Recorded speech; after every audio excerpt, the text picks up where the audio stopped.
मैं आपका रेजिग्नेशन कबूल नहीं कर सकता। लेकिन सर मैं अब ये जॉब कंटिन्यू नहीं कर सकता। Any problem? वो है कुछ पर्सनल रीजंस। देखो मिस्टर आशीष, तुम एक मेहनती और तजुर्बाकार शख्स हो, और जिन प्रोजेक्ट में तुम इन्वॉल्व हो वो जब तक मुकम्मल नहीं हो जाते मैं तुम्हारा रेजिग्नेशन कबूल नहीं कर सकता। अब तुम जा सकते हो। मगर सर मेरी बात तो समझने की और कोशिश। जाते हुए ये रेजिग्नेशन भी साथ लेते जाइएगा।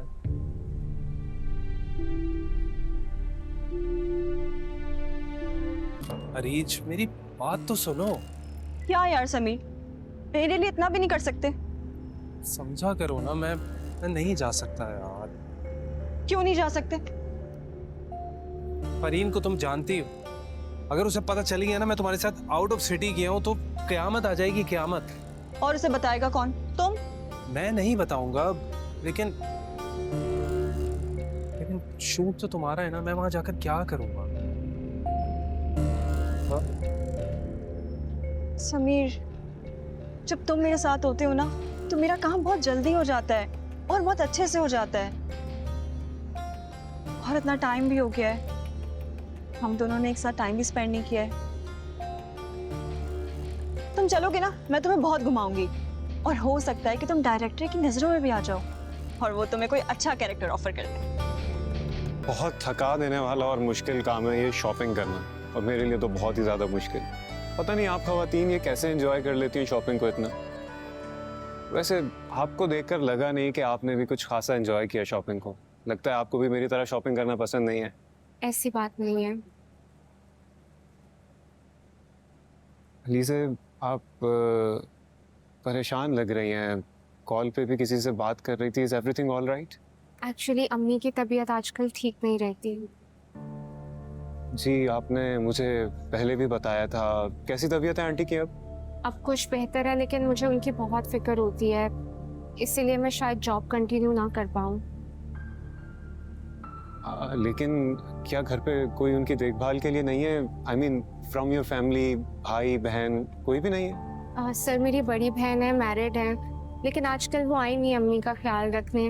और भाई का तो मैंने आपको बताया ही था, अब्रॉड होते हैं। भाभी भी उन्हीं के साथ होती हैं, इसलिए मुझे ही ख्याल रखना होगा अम्मी का। इसलिए मैं आपको कह रही थी कि मैं जॉब नहीं कंटिन्यू कर सकूंगी। मैं समझ सकता हूँ आपकी प्रॉब्लम को, लेकिन आप ऐसे जॉब नहीं छोड़ सकती अली से। एक्चुअली कंपनी के कुछ रूल्स होते हैं, आपको 1 मंथ नोटिस पीरियड तो गुजारना पड़ेगा। 1 मंथ?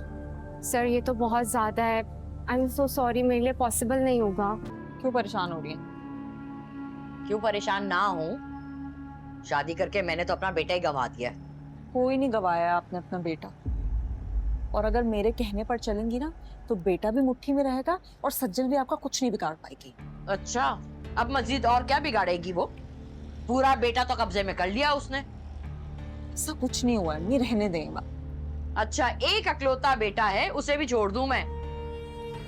तो दोबारा आशर को कॉल मिला के दे, बात करूं, मैं बताऊं उसे मैं कितनी बीमार हूं। आपकी इन्हीं बातों की वजह से तो वो अपना काम छोड़कर यहाँ आने को तैयार हो गया है। क्या मतलब है तेरा? अब मैं अपने बेटे को ये भी ना बताऊं कि मैं बीमार हूं? मम्मी, निशाना लगाने के लिए ना कभी कभी 2 कदम पीछे करने पड़ते हैं। तेरी बातें ना मेरी समझ में नहीं आती। आपको समझनी पड़ेंगी। देखिए, मैं तो कहती हूँ आप अशर को कॉल करके बताएं कि आपकी तबीयत बिल्कुल ठीक हो गई है और उसको यहाँ वापस आने की जरूरत ही नहीं है। एक दफा वो अपना इरादा बदल लेगा ना, फिर हम देखते हैं आगे करना क्या है आखिर। हाँ, अरे उसका मसला मेरी बीमारी नहीं है, उसका सबसे बड़ा मसला ये है कि तू और समीन यहाँ आके रह रहे हैं। हाँ तो ठीक है ना, आप एक काम क्यों नहीं करती? आप अशर को बताएं कि आपने मुझे इस घर से निकाल दिया है। इस तरह तो सुकून में आ जाएगा ना वो। ये क्या कह रही है तू? अब तू भी माँ को छोड़कर चली जाएगी, अकेले क्या करूंगी मैं? ओ अम्मी, मैं कौन सा आपको छोड़ के जाऊंगी? मैं कहाँ जा सकती हूँ आपको छोड़ के? ये बात आपने सिर्फ अशर को बतानी है कि मैं भी इस घर से चली गई हूँ, ताकि उसे हौसला हो जाए। और उसको साथ साथ ये भी बताएं कि यहाँ पे रहना कितना मुश्किल हो रहा है, घर में गुजारा करने के लिए खर्चे की जरूरत होती है। हाँ, कह तो तुम ठीक रही हो। अगर अक्षर वापस आ गया तो घर कैसे चलेगा? वही तो अम्मी, हमारी हर चीज ना अशर पे डिपेंड करती है। वो अगर आ गया तो हम कैसे गुजारा करेंगे? मैं आपसे जैसा कह रही हूँ ना, आप बस वो करें। और सज्जन की फिक्र करना बिल्कुल छोड़ दें। उसकी कोई औकात नहीं है। उसको जब दिल चाहेगा ना, हम औकात में वापस ले आए।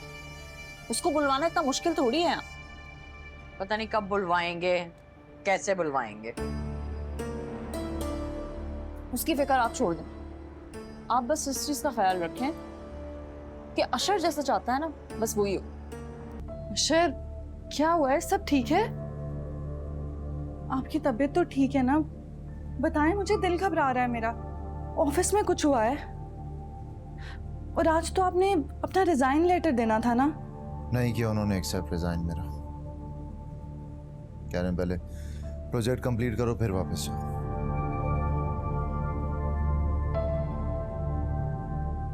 तो फिर अब क्या अम्मी से करूंगा बात।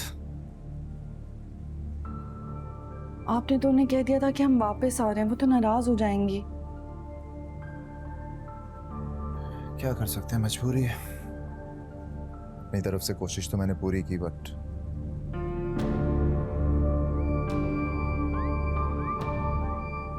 खैर, इस सब में भी अल्लाह की कोई बेहतरी होगी। हाँ हो सकता है। लेकिन सजल अम्मी की जो कंडीशन है, उनकी जो तबीयत है, मैं यहाँ हूँ, वो वहाँ है। खुदा ना खास्ता पीछे कुछ हो गया तो मैं अपने आप को माफ नहीं कर सकूंगा। कैसी बातें करें आप अशर? अल्लाह ना करे ऐसा कुछ नहीं होगा। आप बस परेशान मत हो। आपने तो अपनी पूरी कोशिश की है ना। हम आगे जो अल्लाह को मंजूर। तुम्हारी तो बचपन से आदत है बेटा, मेरी बीमारी का सुन के ना तुम फौरन परेशान हो जाते हो, घबरा जाते हो। अम्मी घबराना बनता है ना, आपके अलावा मेरा है ही कौन। और मैं वाकई बहुत घबरा गया था। जीते रहो बेटा, अलीजे मेरा बहुत ख्याल रख रही है। अब तो मैं अच्छा महसूस कर रही हूँ। बेटा तुम क्यों लगी लगाई नौकरी छोड़ने की बात कर रहे हो? अल्लाह नाराज होता है। मैं फिर क्या ही जॉब छोड़ूंगा, वो मुझे अभी अलाउ कर भी नहीं रहे। और अगर मैं फोर्सफुली आना भी चाहूँ तो मुझे कम से कम 3 महीने लग जाएंगे। अच्छा, ये तो बहुत अच्छी बात है बेटा। लेकिन अगर अम्मी आप सच पूछे ना, तो मैं भी यहाँ रहना नहीं चाहता। जो आपकी तबीयत वाला मैटर हुआ है ना, इसने मुझे बहुत परेशान कर दिया। अम्मी मैं इतना बेचैन था, आप बिलीव नहीं कर सकती। अशर मेरी जान, दिल तो मेरा भी ये चाहता है कि तुम हर वक्त मेरी नजरों के सामने रहो, लेकिन बेटा क्या कर सकते हैं? होता तो वही है ना जो अल्लाह ने हमारे लिए लिखा होता है। देखो मेरा तो ख्याल है कि अगर तुम्हारे दफ्तर वाले नहीं छोड़ रहे ना तुम्हें, तो तुम भी नौकरी छोड़ के यहाँ वापस आने का ख्याल अपने दिल से निकाल दो बेटा। बहुत जिम्मेदारियां हैं तुम पे। जी अम्मी, मैं आगाह हूँ इस बात से। अभी अलीजे की शादी भी करनी है, फिर आने वाले वक्तों में ना तुम्हारी अपनी जिम्मेदारियां बढ़ जाएंगी। और इस मुल्क के हालात तो तुम अच्छे से जानते हो। जी अम्मी, मैं अपनी जिम्मेदारियों से बिल्कुल अच्छी तरह से वाकिफ हूँ, परेशान मत हो। जानती हूँ अपने बेटे की समझदारी पे पूरा भरोसा है, लेकिन अशर हाथ में अगर पैसा ना हो ना तो क्या होता है, ये मुझसे बेहतर कोई नहीं जानता। अम्मी क्या जरूरत है पुराने वक्तों की बात करने की, भूल जाए ना वो सब कुछ। दुख भुलाया तो नहीं जा सकता ना बेटा, कैसे भूल जाऊं कि कितनी मुश्किल में दिन गुजारे हैं मैंने। ये मेरा दिल जानता है कि कैसे मैंने अपने दिल पे पत्थर रख के अपने बेटे को अपनी नजरों से दूर परदेस भेजा, ताकि वो इस घर की जिम्मेदारियां उठा सके। मैं तो आपकी कुर्बानियों से आगाह हूं। मैं कब डिनाई कर रहा हूँ ये सब। हमेशा खुश रहो, तुम ही तो इस घर की रौनक बेटा। अच्छा अम्मी ये बताएं कि वो अब भी यहीं है?